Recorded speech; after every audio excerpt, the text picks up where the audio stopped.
at chapter 13, we see that the beast is coming onto the scene. He's coming out of the ocean, out of the sea. But before the beast comes out of the sea, what we see is that Satan, or the dragon, is standing with 1 foot on the earth and 1 foot on the sea. And what's happening is that he's bridging the gap of what was and now what is to come. Well, in chapter 12, if you go back and look at chapter 12, and I'm going to turn to it briefly. Chapter 12, in that chapter, the Satan, which is identified as the dragon, wanted to kill the baby that the woman was getting ready to give birth to. And it says, then another sign appeared in heaven, an enormous red dragon with 7 heads and 10 horns and 7 crowns on his head. His tail swept 1/3 of the stars out of the sky and flung them to the earth. Now watch this. The dragon, this is still chapter 12, stood in front of the woman who was about to give birth so that he might devour her child the moment it was born.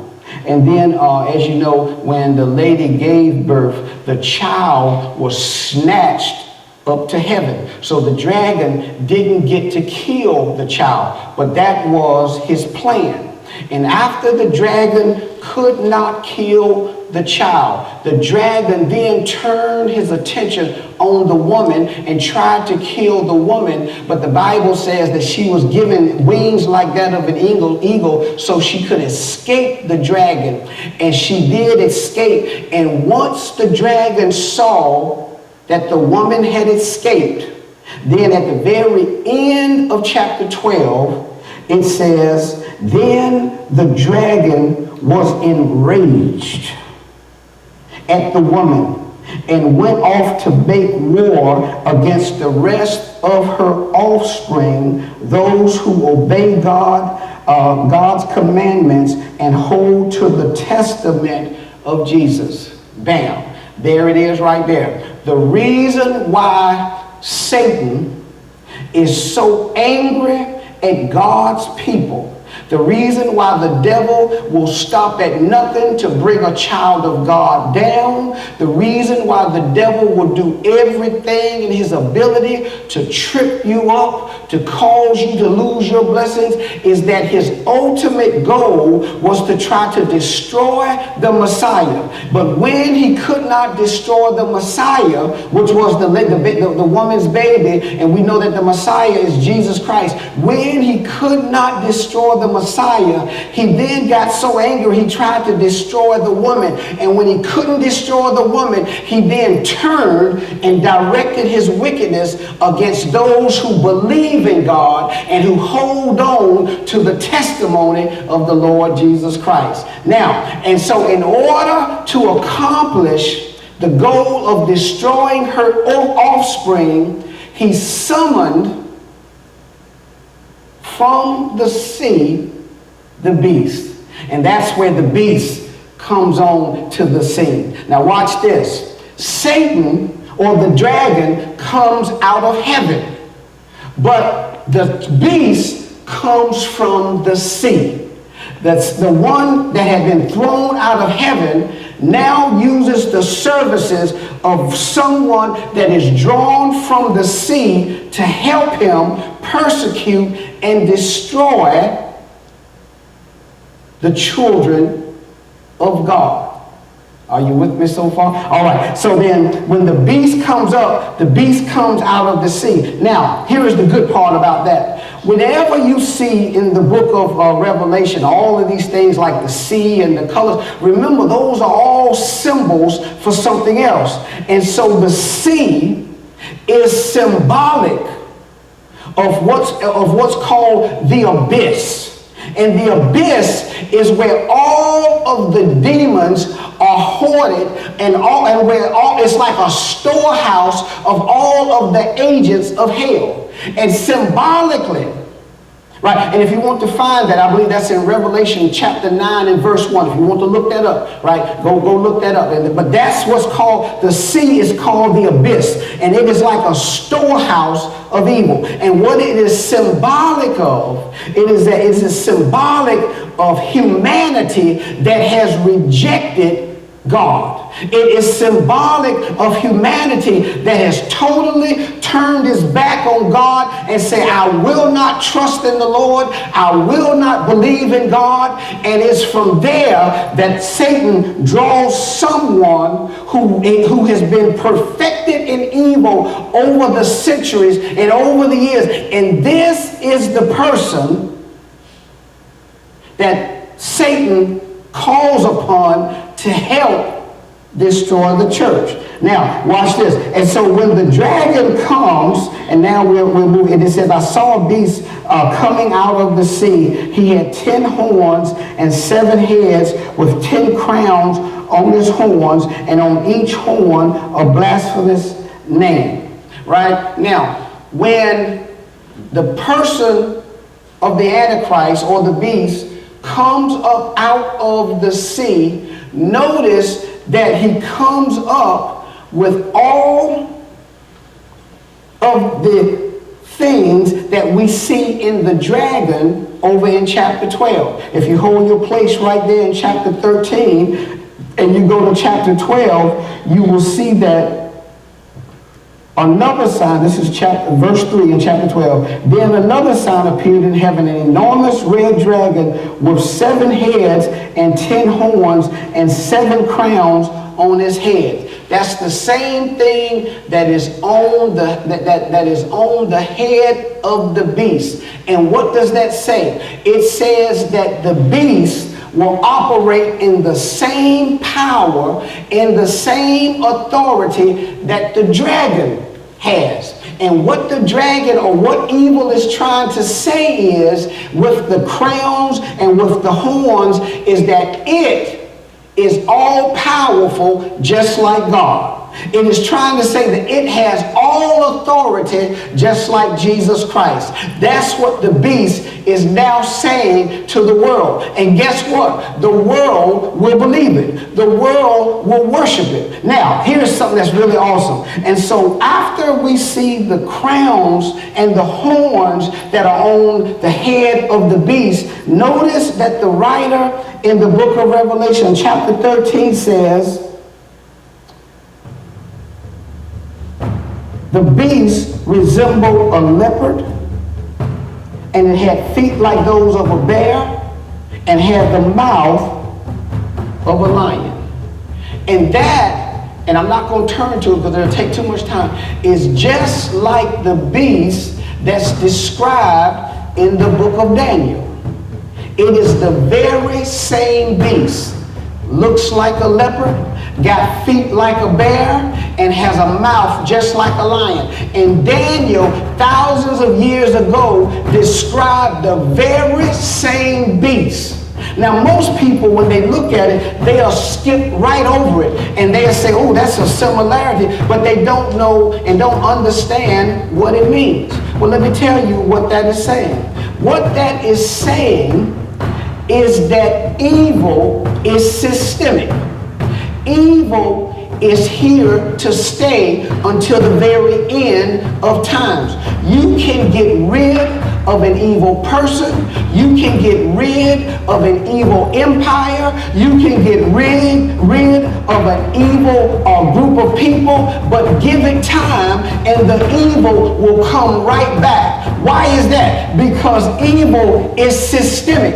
It does not go away just because you kill one of the agents of it. It'll come back again down the road. Evil works its way through time. It works its way through centuries, and that's because God has allowed it to do so. Now that gets really good in a minute, but God has allowed evil to persist in the world. And everybody will have this bout with evil somewhere in your life. You will not get out of this life with having to deal with evil somewhere down the road. And I bet there's someone who knows exactly what I'm talking about. You will have to fight the devil at some point in your life, and after you fight it, don't be surprised that you have to turn around and fight it again, because evil is systemic. I like to think of those old movies, and you've ever seen those old scary movies like Friday the 13th and Children of the Corn and all of that kind of crazy stuff. Well, and no matter how much you try to kill the bad person, it's like the bad person will always come back. You can shoot them and think you're going, and when you get in your car to drive home, that rascal will run and jump on the windshield, because evil just doesn't die. Evil, it comes back. It'll come back in another form. It'll come back in another nation. It'll come back in another group, and you can be shouting and jumping on Sunday at what God did for you last week, and don't be surprised when you walk out on church on Sunday, the devil's waiting right there again for you on Monday morning. But your job is to fight the good fight of faith, regardless of how much evil persists. Evil is systemic.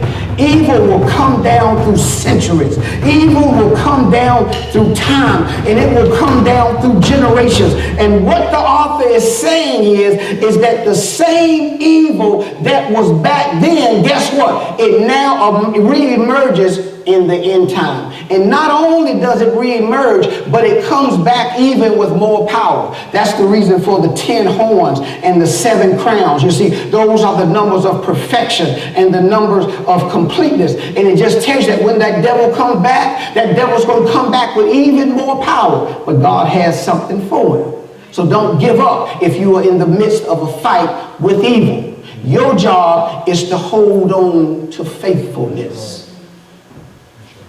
The devil's job is to give you hell. Your job is to hold on in faith. Now, so we see that the beast looks like a leopard. It's got the feet of a bear, and it's got the mouth of a lion. And on the horns are crowns. Now watch this. And a blasphemous name is on every crown. What is blasphemy? Blasphemy is when people ascribe to something or someone who is not God the attributes and the praise of God. Let me say that again. Evil is when someone will open his or her mouth and attribute what rightfully belongs to God to something that's not God. That is the ultimate, that is the epitome of blasphemy.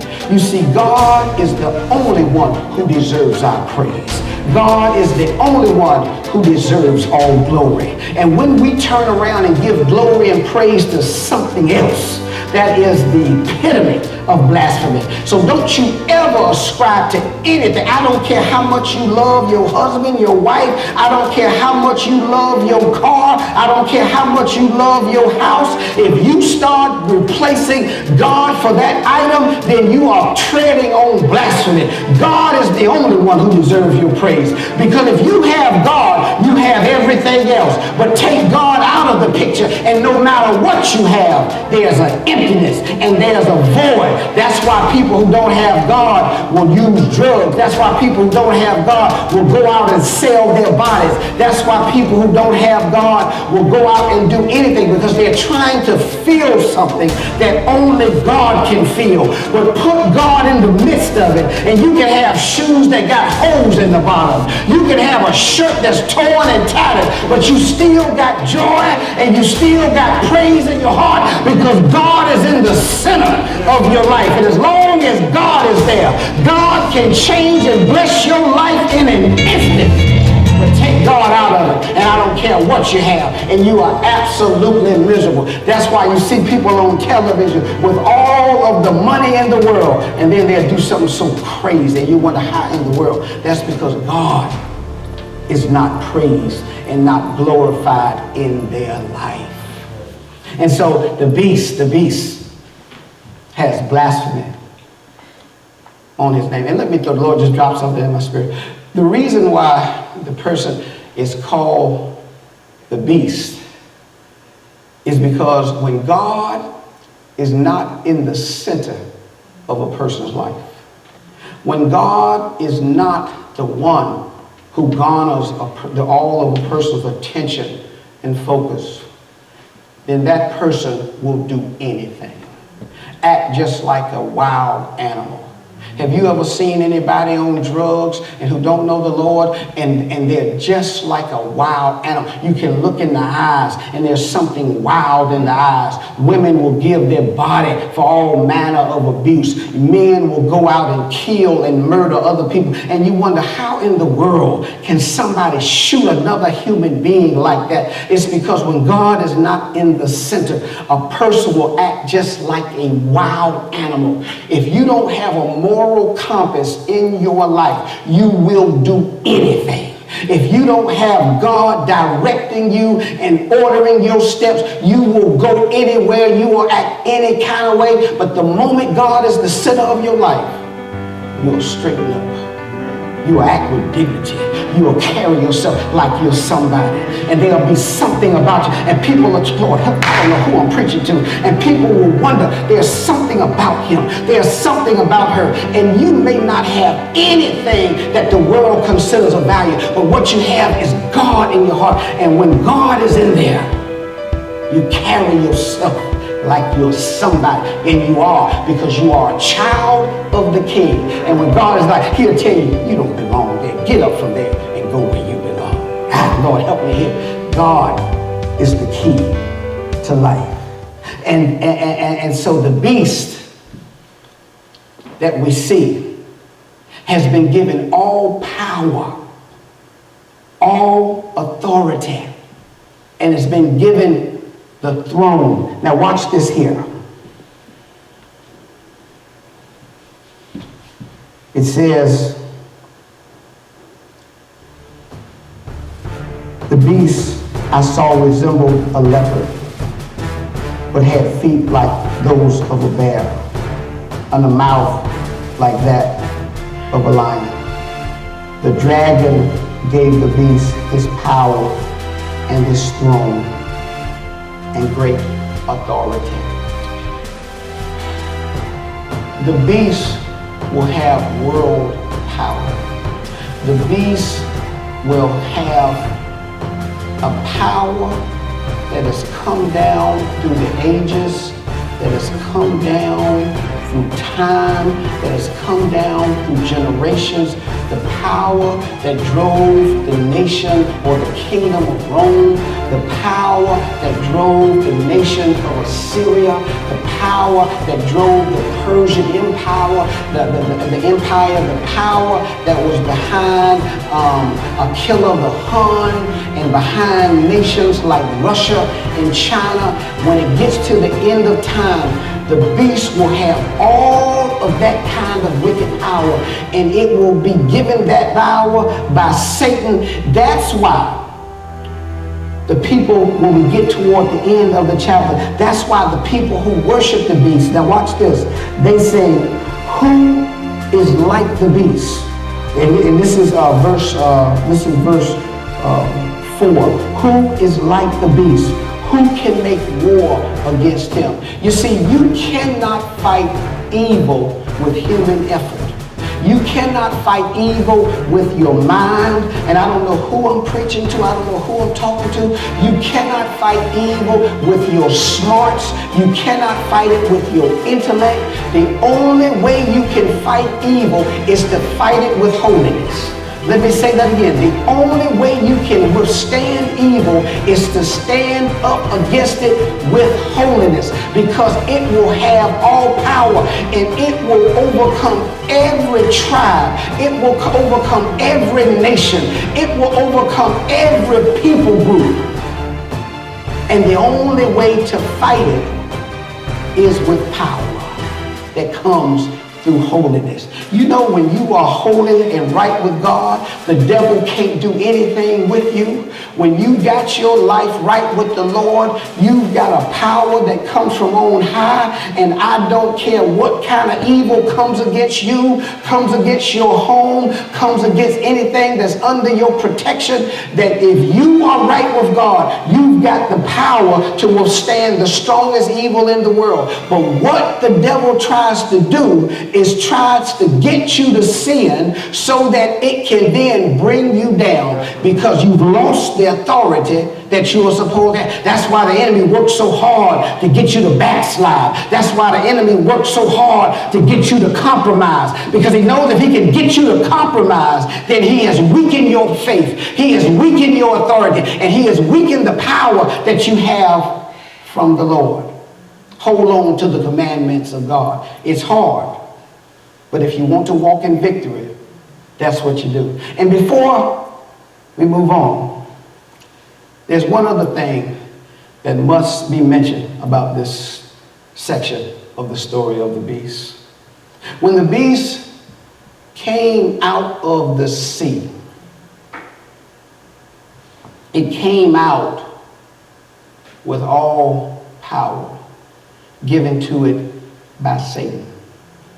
Satan empowered the beast.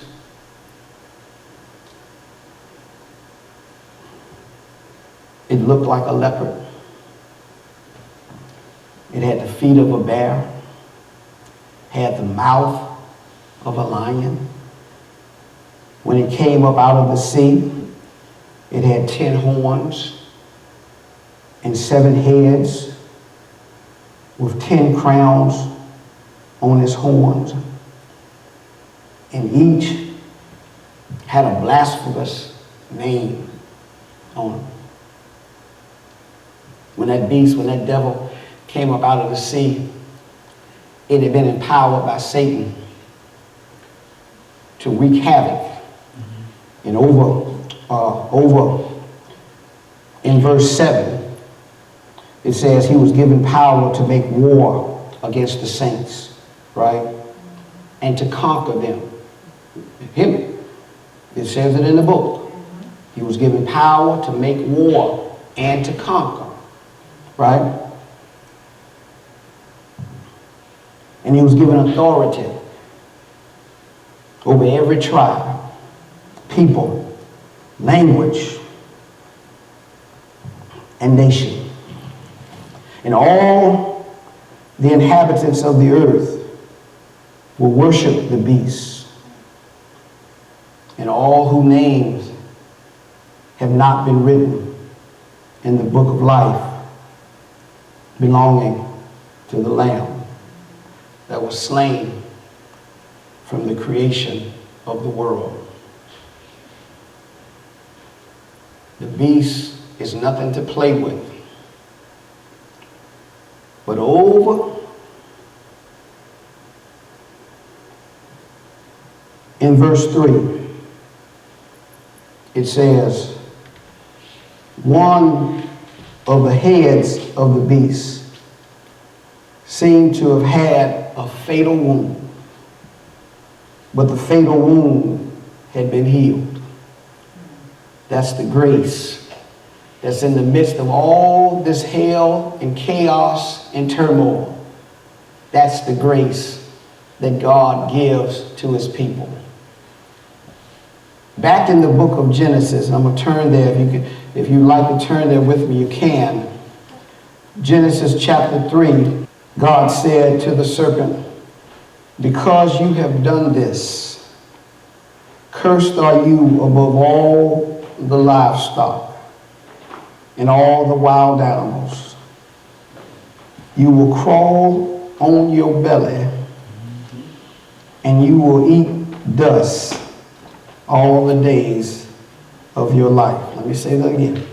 And you will crawl on your belly, and you will eat dust all the days of your life. This is Genesis 3, verse 15. Then 16.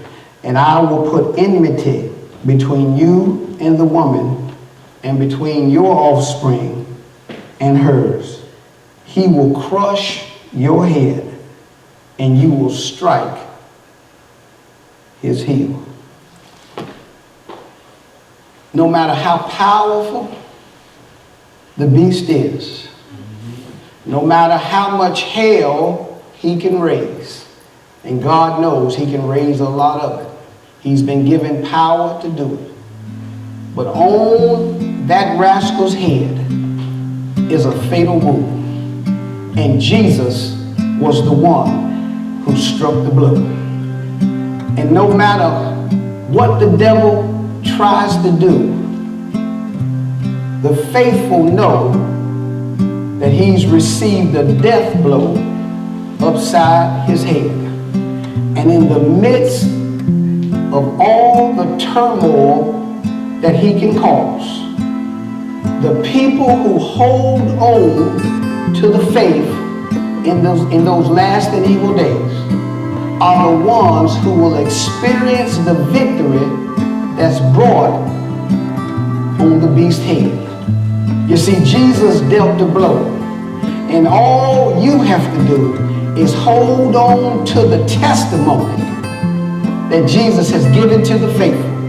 The devil will make war against you, but your job is to hold on to the testimony. And if you hold on to the testimony, you will come out of the war with victory. And every once in a while, you need to remind that devil that he's got a fatal blow upside his head, and that he will eat dust and crawl on his belly for the rest of his life. And no matter how bad he may huff, no matter how bad he may blow, God has given you victory in the fact that he struck that rascal on the head. And people who don't believe in him, they'll fall into the trap. People who do not believe in the Lord will succumb to the pressure. But you, despite how rough it gets, despite how much they try to bring you down, if you hold on to what the Lord has done, you will come out of the storm and you will come out in victory. I like the way they said that trouble may come, but trouble doesn't last always. There is a time when God says enough is enough. There is a time when God says, leave my child alone, leave my daughter, leave my son alone. There is a time. If you hold on to the testimony, you will come out on the other side. I don't care what the doctor's report is. I don't care what they are whispering and saying behind your back. I don't care what they say when you are not looking at them and they are making funny eyes at you. If you just hold on, the victory is yours. It may get lonely, you may get scared, you may get tired, but just hold on. Because it said, I saw on one of the heads a fatal wound.